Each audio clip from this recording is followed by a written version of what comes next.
اللہ تبارک و تعالی نے پہلے اپنے توحید کی دلیل دی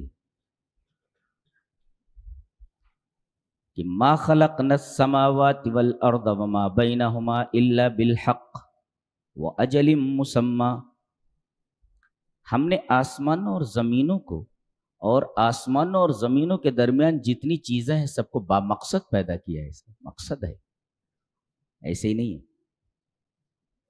آسمان ہمارے لیے چھت ہے، زمین ہمارے لیے بچھونا ہے، اور زمین اور آسمان کے بیچ میں سورج ہے، چاند ہے، چمکتے ہوئے ستارے ہیں، ہوائیں ہیں، پہاڑ ہیں، دریا ہیں، سمندر ہیں. یہ ساری کی ساری چیزیں بے مقصد نہیں ہیں.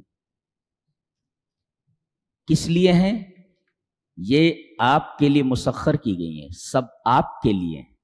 سورج نکلتا ہے تو آپ کے لیے، آپ کی کھیتیوں کو پکانے کے لیے، آپ کو روشنی دینے کے لیے. چاند نکلتا ہے آپ کی رہنمائی کے لیے.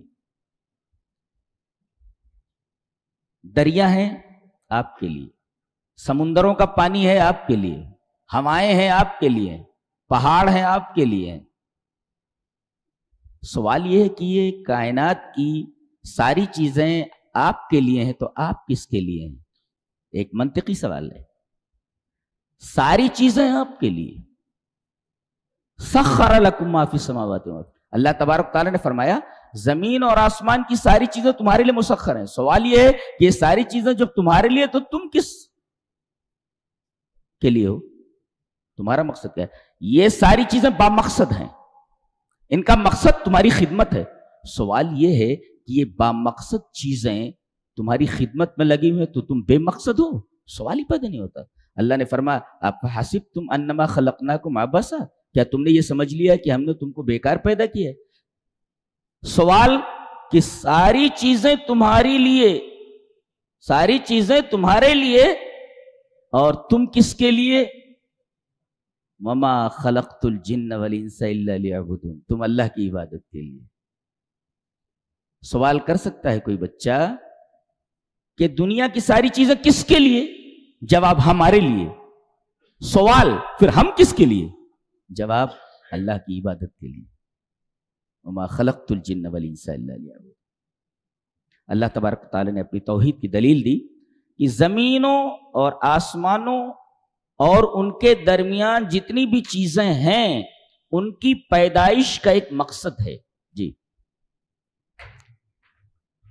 وَأَجَلٍ مُّسَمًّى، اور یہ ساری چیزیں ایک متعین وقت تک کے لیے ہیں.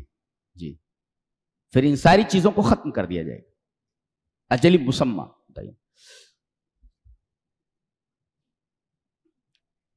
اس کے بعد فرمایا گیا کہ تم کہتے ہو کہ اللہ کے علاوہ بھی معبود ہیں.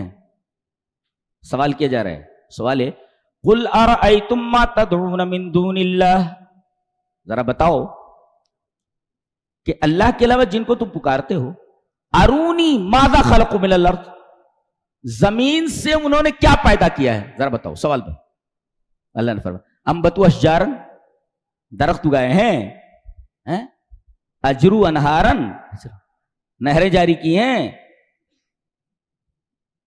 خلقو جبالن، پہاڑ پیدا کیے ہیں.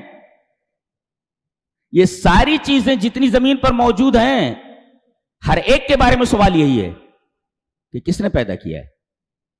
ارونی، اچھا اگر کسی اور نے پیدا کیا تو دکھاؤ نا. اللہ فرما رہا ہے ارونی، شو می، مجھے دکھاؤ جی کون ہے وہ. ارونی ماذا خلقوا من الارض، پہلے یہ بتاؤ وہ لوگ کون ہیں جنہوں نے پیدا کیا ہے، وہ آئے میدان میں، اور انہوں نے کیا چیز پیدا کی ہے اس چیز کے بارے میں بتایا جائے. دنیا کا کوئی آدمی یہ بولے کہ میں نے یہ چیز پیدا کی ہے تو کون سی چیز پیدا کی ہے، سامنے آ جی. تو پہلے یہ بولو کہ کس نے پیدا کیا ہے، اور پھر یہ پوچھو کہ کون سی چیز پیدا کی ہے انہوں نے. اللہ، تو کسی نے پیدا نہیں کیا اور کوئی چیز پیدا نہیں کی ہے، یہ جواب ہے. قل ارأیتم ما تدعون من دون اللہ ارونی ماذا خلقوا من الارض. اچھا تو یہ کون ہے معلوم نہیں ہے، یہ نہیں ہے، اور کون سی چیز انہوں نے پیدا کی ہے